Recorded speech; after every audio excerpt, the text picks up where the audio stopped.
Let's decode the trading psychology. Trading psychology को पूरी तरह से डिकोड करने से पहले आपको जयपुर का एक रियल इंसिडेंट बताता हूँ। जयपुर में एक इंस्टीट्यूट है जहाँ ट्रेडिंग सिखाई जाती है। 2024 में वहाँ जो टीचर या कई ट्रेडर ट्रेडिंग सिखाता था, उसने अपने 10 स्टूडेंट्स को लेकर एक टीम बनाई।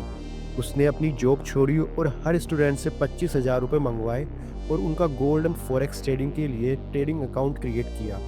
प्लान यही था कि उस टीचर की गाइडेंस से सब टेक्निकल एनालिसिस के बेसिस पर अपने अकाउंट में ट्रेड करेंगे और फिर 3 महीने बाद एक प्रॉफिटेबल पीएनएल रिपोर्ट तैयार कर इन्वेस्टर्स को अप्रोच किया जाएगा और फिर उनसे फंड लेकर एक बड़ा फंड हाउस क्रिएट करेंगे। Now they started. उस टीचर का टेक्निकल एनालिसिस काफ़ी अच्छा था, बट कमी थी तो ट्रेडिंग साइकोलॉजी की। They had lack of discipline. उन लोगों की सबसे बड़ी गलतियां थी over trading and SL and target के बिना ट्रेडिंग करना। They have lack of self control. थोड़े दिनों तक अप्स एंड डाउन्स चलते रहे, कभी लॉस तो कभी प्रॉफिट, बट फिर एक दिन ऐसा आया जब सब कुछ खत्म हो गया। उस दिन गोल्ड का भाव लगभग 2050 के आसपास चल रहा था। चार्ट पर सेल साइड के लिए पैटर्न बनता हुआ दिख रहा था।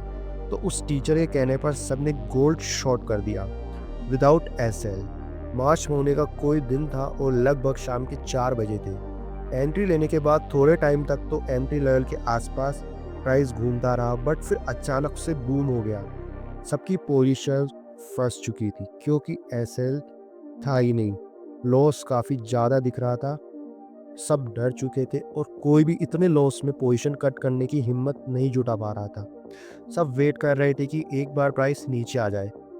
फिर शाम को न्यूयॉर्क सेशन शुरू होने के साथ कुछ ऐसा हुआ कि प्राइस नीचे तो आया, एंट्री लेवल के पास भी आया और थोड़ा प्रॉफिट भी दिखने लगा, बट किसी ने भी उस प्रॉफिट को बुक नहीं किया क्योंकि उस टाइम सभी में लालच जाग गया कि प्राइस और नीचे आएगा और अब अच्छे प्रॉफिट में अपनी पोजीशंस जो है क्लोज करेंगे। लेकिन ऐसा नहीं हुआ और प्राइस वापस ऊपर की तरफ बूम कर गया और फिर आज तक उस लेवल तक नहीं आया। फिर उन सब ने करीब 1 महीने तक वेट किया कि यार प्राइस नीचे आ जाए, नीचे आ जाए।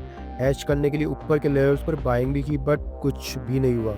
और फिर करीब 1 महीने बाद लगभग 90% कैपिटल गंवाने के बाद उन्होंने पोजीशन क्लोज की। सो इस इंसिडेंट में हमने देखा कि एक टेक्निकल एनालिसिस का मास्टर आदमी भी अपनी ट्रेडिंग साइकोलॉजी नहीं होने की वजह से फेल हो गया। उसकी ट्रेडिंग स्टाइल में लालच था, डर था, ओवर कॉन्फिडेंस था, डिसिप्लिन की कमी थी जो इसको स्टूडेंट्स में भी आ चुकी थी और इसी कारण उन्हें लॉस झेलना पड़ा। सो ये दिखाता है कि ट्रेडिंग में ट्रेडिंग साइकोलॉजी कितनी इम्पोर्टेंट है। चाहे आपको कितना भी टेक्निकल एनालिसिस क्यों ना आता हो, चाहे आप फंडामेंटल्स में कितने भी स्ट्रॉन्ग क्यों ना हो, बट अगर आपके पास ट्रेडिंग साइकोलॉजी नहीं है and you will never get success in trading.